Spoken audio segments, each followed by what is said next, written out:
Miyabi is not only just cool, she's also powerful and highly anticipated by the player base. But deep down inside, Miyabi knows that she's not better than Yanagi.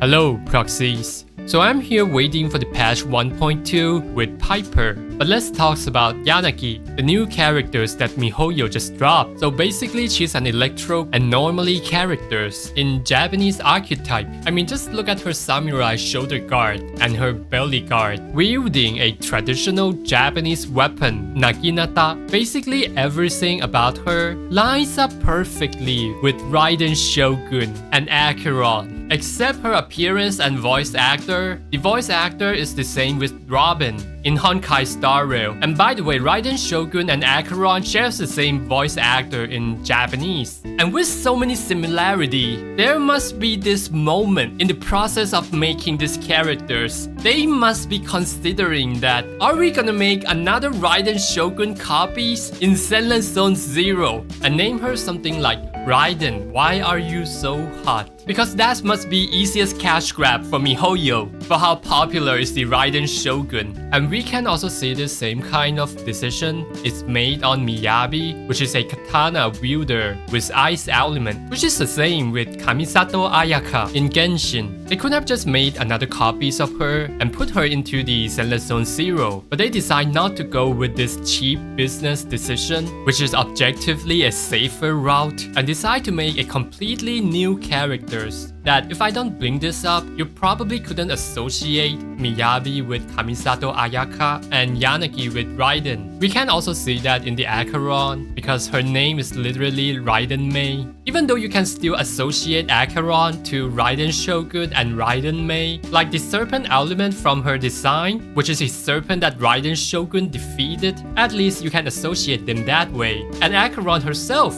is Raiden Mei, but she ends up having totally different design and different vibe to disassociate her from Raiden Shogun and the Raiden Mei in Honkai 3 as much as possible. When I first see Acheron, I was like, hey, why didn't she look like Raiden Shogun? But looking back from now, I'm happy that they let Acheron be Acheron in Honkai Star Rail and not Raiden Mei in Honkai Impact, to let her exist as her own characters, to write her own story in her game. But I do have problem with Acheron's design is that in Genshin we have Raiden Shogun draw her sword from cleavage. We could have Acheron draw it out of her butt and Yanagi draw her naginata from armpit.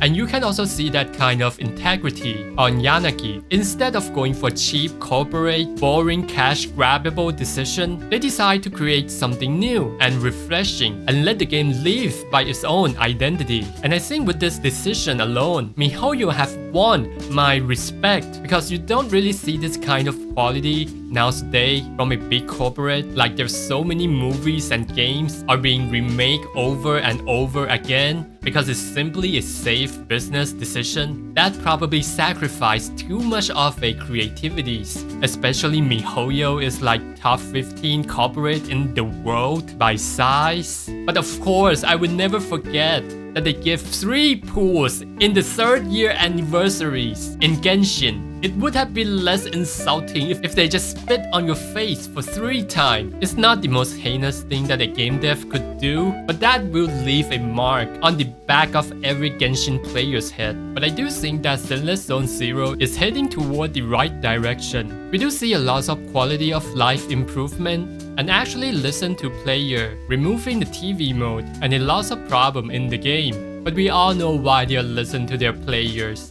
Because their competitors, Wuthering Waves, brought this customer relation game to the next level. Now let's talk about speculation and potential teams building with Yanagi. We can kind of already guess that she's probably a sub-DPS and normally characters, judging from this disk drive, Chaos just said. It written electrics. No one need to look into the leak and kidnap Da Wei to figure this out. It's like they're not even trying to hide it. She probably has the same role with Bernice, which you can use her interchangeably with Bernice. Without shadow of a doubt, she would fit into the Seth Jane-Do team perfectly well. And I think I will certainly make a video between Yanagi, Bernice, and Jane to figure the dynamics between these 3 characters. One more thing about my channel just got 4,000 hours watch time, which is one of the criteria for monetization, and the other one is getting over 1,000 subs, all thanks to you guys. None of you owe me a sub, but if you guys could give me a hand and sub my channel to help me kickstart this, I would be very